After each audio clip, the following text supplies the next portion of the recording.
नमस्कार मित्रों, अपन पिछले लेक्चरों में समतल दर्पण से प्रतिबिंबों का बनना अपन सीख चुके थे।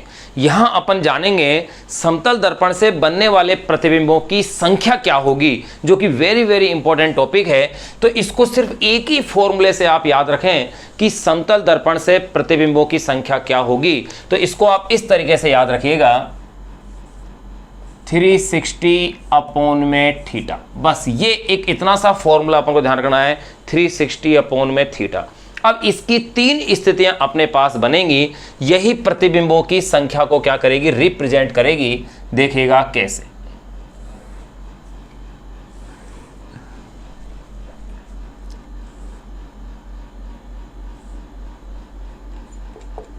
नंबर 1, अगर 360 अपॉन में थीटा की वैल्यू जो है क्या क्या अपने पास आ सकती है, यानी कि 360 बटे थीटा का अगर अपन मान देखें तो या तो एक सम संख्या आएगी, अथवा ये विषम संख्या आएगी, अथवा यह अपूर्णांक संख्या आएगी, यानी दशमलव के रूप में आएगी, पॉइंटों में आ सकती है। तो इन तीनों के आधार पर ही प्रतिबिंबों की संख्या अपन क्या करेंगे, ज्ञात करेंगे। जैसे नंबर 1, अगर सम संख्या हो तो, यानी 360 बटे थीटा कैसा हो, सम संख्या हो तो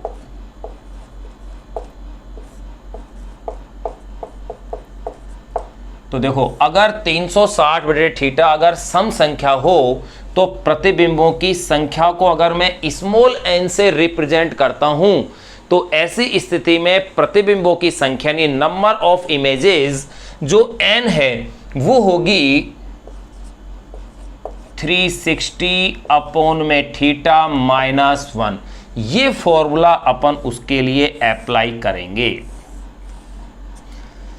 ये अपने पास फॉर्मूला होगा और ये सम संख्या वाला जो फॉर्मूला है बिंब की प्रत्येक स्थिति के लिए लागू होगा। प्रत्येक स्थिति से तात्पर्य है कि बिंब जो है सममित स्थिति में रखा हो अथवा असममित स्थिति में रखा हो, दोनों के लिए समान प्रकार से लागू होता है। तो इसके लिए मैं ऐसा कह सकता हूं, बिंब की प्रत्येक स्थिति के लिए है ये। बिंब की प्रत्येक स्थिति के लिए, तो ध्यान रहे बिंब की प्रत्येक स्थिति के लिए ये फॉर्मूला, मैंने सिर्फ एक ही फॉर्मूला आपको याद रखने के लिए कहा है, 360 बटे थीटा आपको याद रखना है। थीटा का मतलब दोनों समतल दर्पणों के मध्य बनने वाला कोण। जैसे एक समतल दर्पण ये है, दूसरा समतल दर्पण ये है, दोनों अगर यहाँ इस तरह से है तो इनके मध्य ये कोण क्या बन रहा है, ये जो कोण है वही क्या है, थीटा है। अगर ये 60 डिग्री है तो 360 बटे 60, 360 बटे अपन 60 कर देंगे। अगर 20 डिग्री है तो 360 बटे 20 कर देंगे। इसी आधार पर अपन निकालेंगे इसमें प्रतिबिंबों की संख्या। तो ये मैंने फॉर्मूला एक ही बताया, 360 बटे थीटा, इसी फॉर्मूले को अप्लाई करना है। अब इसमें तीन संभावनाएं मैंने बताई थी, या तो ये भाग देने पर जो राशि आएगी थीटा का, या तो एक सम संख्या आएगी अथवा विषम संख्या आएगी या फिर अपूर्णांक आएगी। अगर सम संख्या आती है तो प्रतिबिंबों की संख्या इस फॉर्मूले से ली जाएगी, n = 360 बटे थीटा माइनस 1 से। नंबर 2, अगर ये विषम संख्या हो तो, अगर 360 बटे थीटा क्या हो, विषम संख्या हो तो, अगर ये विषम संख्या हो तो इसमें दो स्थितियां अपने पास फिर संभव होगी। और वो दो स्थितियां कौन सी हैं, अब जरा उन पे गौर कीजिएगा। नंबर ए स्थिति हो सकती है कि बिंब कैसा हो, सममित स्थिति में रखा गया हो। सममित से तात्पर्य है कि उनके मध्य का जो कोण है, जैसे बिंब बिल्कुल मध्य में है, यानी कि एंगल दोनों साइड के बराबर हो। चलो ऐसे समझें इसे अपन। देखो नंबर ए में लिख रहा हूं सममित स्थिति में।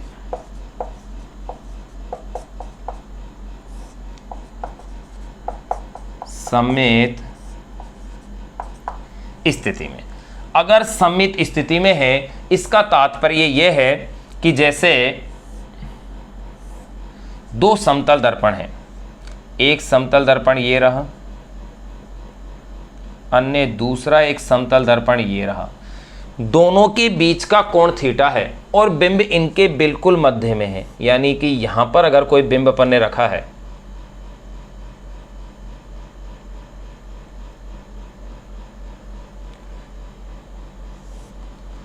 अगर यहाँ पर अपन ने कोई बिंब यहाँ रखा हुआ है, यानी कि ये एंगल भी θ/2 है और ये एंगल भी क्या है, θ/2 है, यानी कि कोण का मान दोनों के लिए यहाँ बिल्कुल ये मध्य में है, यानी सममित स्थिति में है। तो ऐसी स्थिति में नंबर ऑफ इमेजेस के लिए ये फॉर्मूला लिया जाएगा 360/θ-1। ये लो, तो ध्यान रहे कैसे याद रखा जा सकता है वो अभी आपको इसमें बताएंगे। नंबर बी, अगला जो केस बन सकता है वो ये बन सकता है कि असममित स्थिति हो। ये तो सममित थी, असममित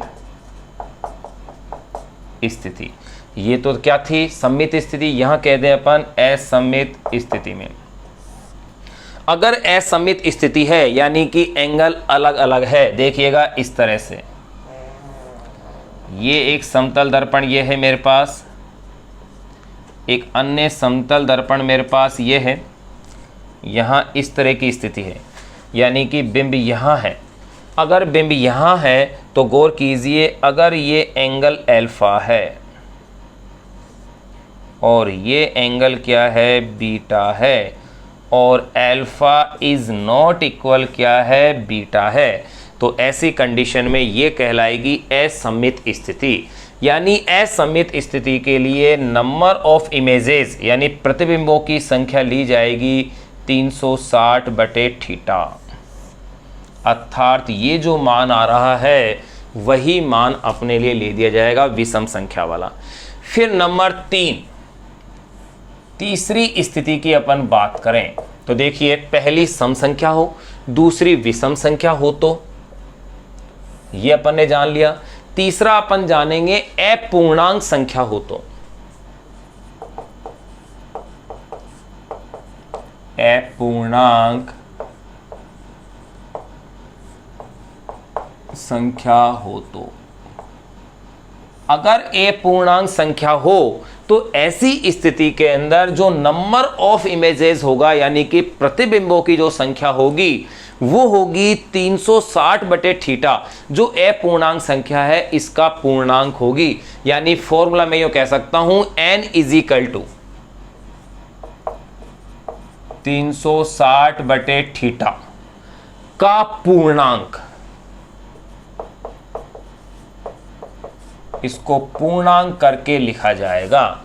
ये लीजिए, तो यहां अपन ने देख लिया है। अब देखिए कैसे याद रख सकते हैं, गौर कीजिएगा, सम संख्या हो तो 360/θ -1 हो रहा है, और अगर विषम संख्या हो तो इसमें दो स्थितियां आ रही हैं, सममित स्थिति में और असममित स्थिति में।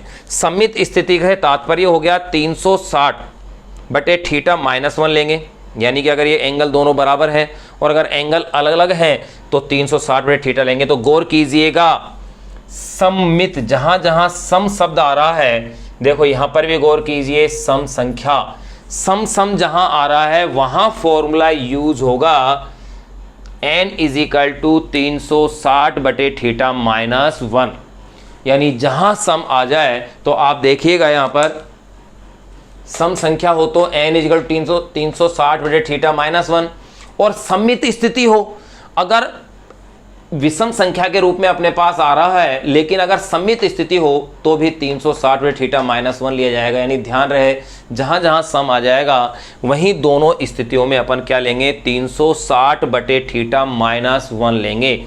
अब देखो यहां एक इंपॉर्टेंट नोट अपन लिख सकते हैं, वो नोट ये बन जाता है कि क्वेश्चन में अगर सममित स्थिति या असममित स्थिति नाम दे दिया है तब तो कोई कंफ्यूजन है नहीं, लेकिन अगर किसी भी स्थिति का नाम नहीं दिया हो, अगर किसी भी स्थिति का नाम नहीं दिया हो तो ऐसी स्थिति में प्राय अपन को स्थिति सममित माननी पड़ेगी, या उसको अपन सममित स्थिति मानते हुए ये अपन क्या करेंगे, उसकी व्याख्या करेंगे या उसका आंसर अपन क्या करेंगे, ज्ञात करेंगे। ये थोड़ा सा अपन को ध्यान रखना है। ध्यान रखना, सम संख्या में आ रहा है जैसे 360/120, अगर 360/120 है तो यहाँ कितना आ रहा है, 3 विषम संख्या आ रही है, तो यहाँ ये डिपेंड करेगा कि वो सममित है या असममित है।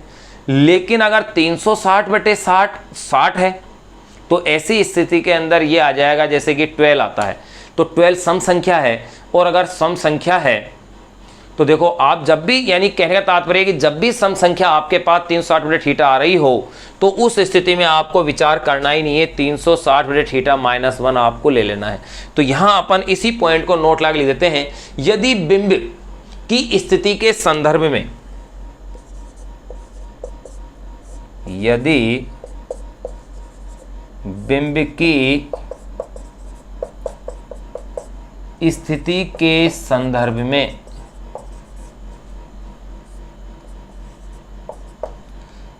यदि बिंब की स्थिति के संदर्भ में यदि बिंब की स्थिति के संदर्भ में कुछ ने कहा गया हो, के संदर्भ में कुछ ने कहा गया हो, यदि बिंब की स्थिति के संदर्भ में कुछ ने कहा गया हो तो स्थिति प्राय सम्मित मानी जा सकती है। तो स्थिति प्राय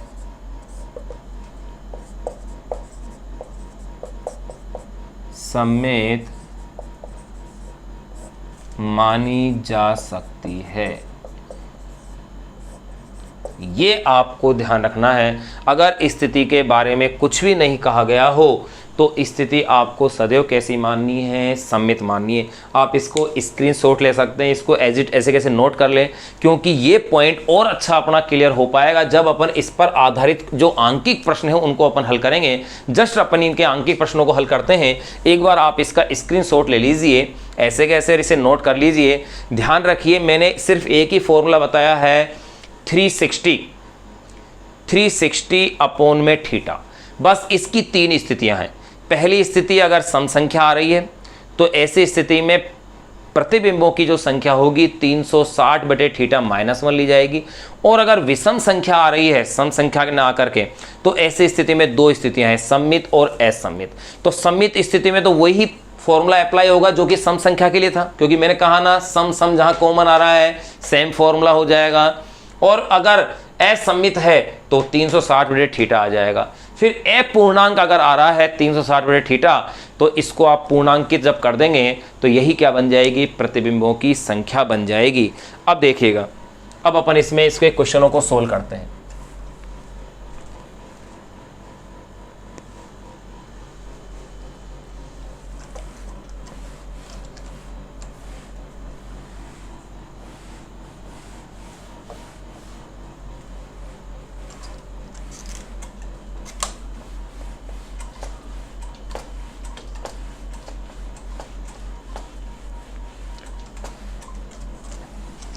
अब इस पर जो बेस क्वेश्चंस हैं उन क्वेश्चंस को अपन अब सोल्व करेंगे ताकि ये कॉन्सेप्ट और भी अच्छे से अपने लिए क्या हो जाए, क्लियर हो जाए। और देखो, रीट के एग्ज़ाम में इस पर आधारित आंकिक प्रश्न पहले भी एग्ज़ाम में आ चुका है, जिसमें कि आपसे इसके अंदर संख्या पूछी गई थी, और हो सकता है फिर से आपसे इससे के अंदर फिर संख्या पूछी जाए। या इसका उल्टा भी दिया जा सकता है कि अगर प्रतिबिंबों की संख्या इतनी है तो बताइए उनके मध्य का कोण कितना होगा। यानी किसी भी प्रकार से क्वेश्चन को आपसे इसमें पूछा जा सकता है।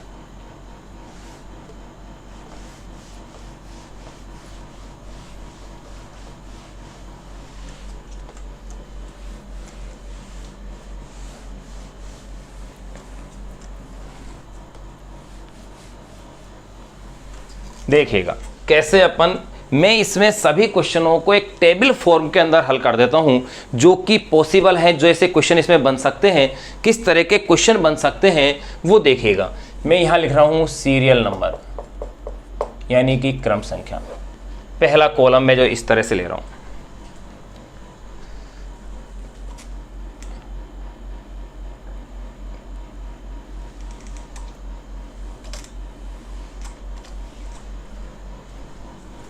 फर्स्ट कॉलम में मैं इसका ले रहा हूं वो ये है सीरियल नंबर।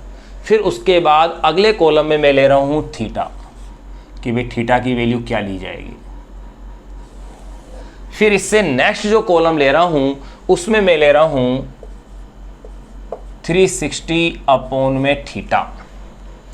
फिर यहां से स्थिति अपने पास परिवर्तित हो जाएगी। यहां फिर मैं लूंगा प्रतिबिंबों की संख्या।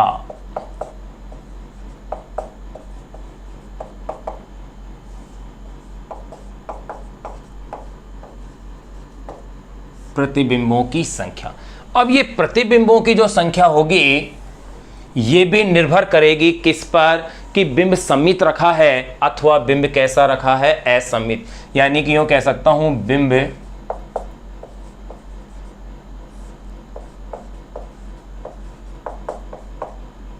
सममित रखा हो,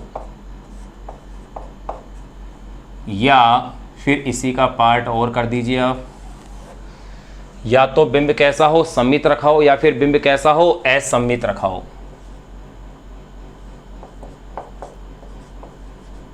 बिंब असममित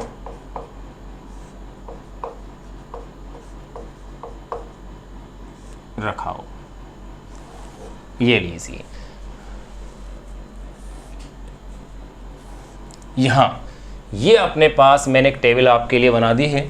इस टेबल के अंदर अपन सभी क्वेश्चनों को अपन क्या करेंगे, इसके अंदर सोल्व करेंगे।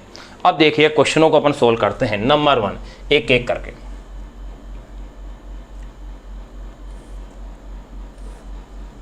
सीरियल नंबर 1, अगर थीटा कितना हो, 0 डिग्री हो। थीटा 0 डिग्री होने का मतलब है कि दोनों समतल दर्पण एक दूसरे के कैसे हों, समानांतर रखे हों। अगर दोनों एक दूसरे के समानांतर रखे हैं तो थीटा 0 डिग्री होगा। और 360/0 तो ये वैल्यू कैसी आएगी, इन्फिनिटी आ जाएगी। अगर ये इन्फिनिटी है तो भैया चाहे बिंब की सममित रखा हो, असममित रखा हो, प्रतिबिंबों की संख्या क्या होगी, अनंत ही होगी। एक कॉमन क्वेश्चन ध्यान रखना, जब भी दो समतल दर्पण एक दूसरे के समानांतर होंगे तो प्रतिबिंबों की संख्या सदैव क्या होगी, अनंत होगी। नंबर 2 केस, अगर थीटा की वैल्यू मैं ले लेता हूं 30 डिग्री। यहां मैं कह सकता हूं इस वाले पॉइंट के लिए कि समतल दर्पण कैसे हैं, समांतर स्थित हैं, एक दूसरे के समांतर स्थित है। नंबर 2 में मैं ले रहा हूं 30 डिग्री।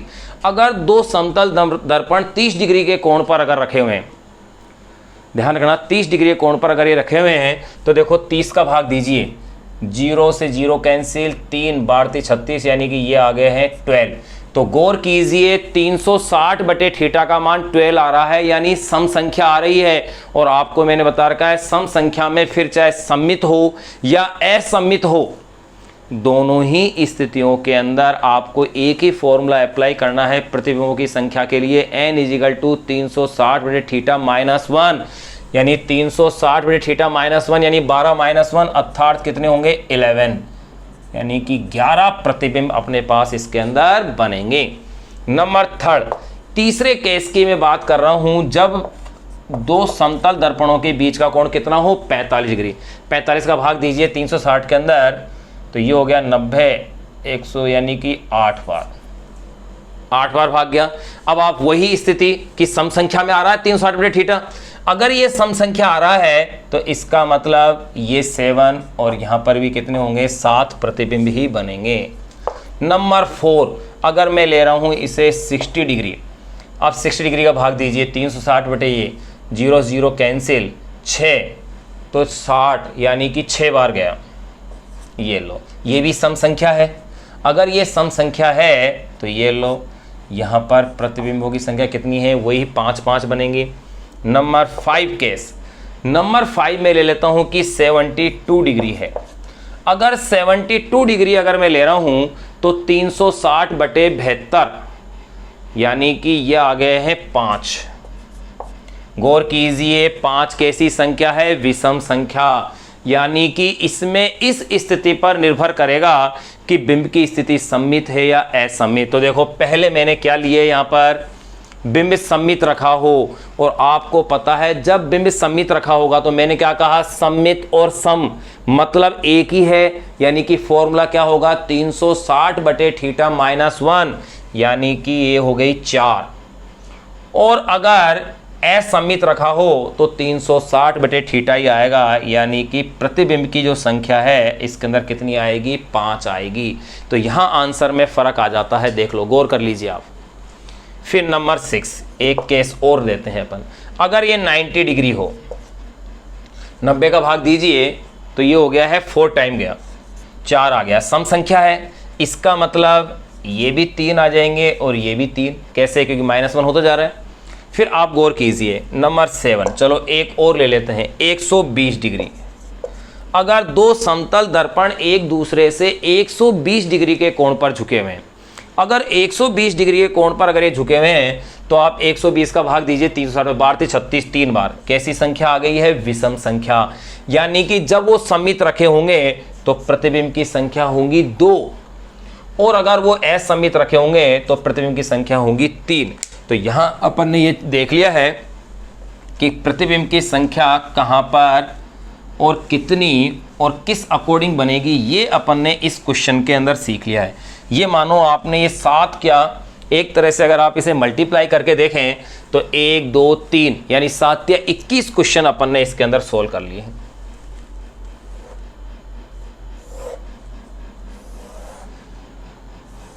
ये एक तरह से 21 क्वेश्चन अपन ने इसके अंदर क्या कर लिए हैं, सोल्व कर लिए हैं। अब अपन इसमें एक क्वेश्चन को और सोल्व कर लेते हैं। देखो क्वेश्चन के रूप में हल करते हैं, जो कि एग्जाम में आया हुआ क्वेश्चन है। क्वेश्चन क्या कह रहा है कि दो झुके हुए समतल दर्पणों के मध्य कोण 50 डिग्री है। यहां कर रहा हूं, दो झुके हुए समतल दर्पणों,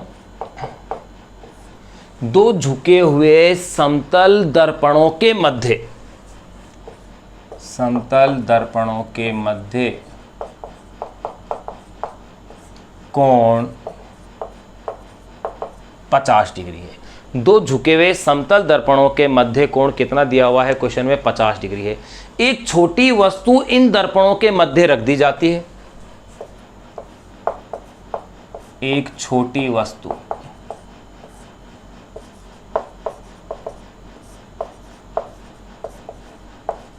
इन दर्पणों के मध्य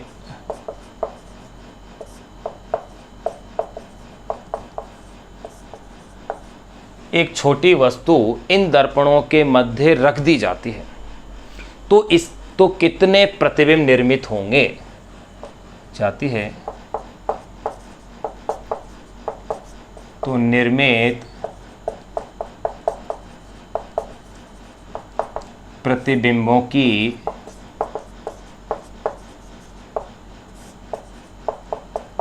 ज्ञात कीजिए। देखिएगा भाई क्वेश्चन में क्या दिया है कि दो समतल दर्पणों के मध्य का जो कोण दिया गया है वो है 50 डिग्री, और आपसे पूछा जा रहा है कि प्रतिबिंबों की संख्या कितनी होगी। तो गौर कीजिए, प्रतिबिंबों की संख्या के लिए मैंने आपको तरीका बताया था। मैं क्वेश्चन को यहां सोल्व कर रहा हूं।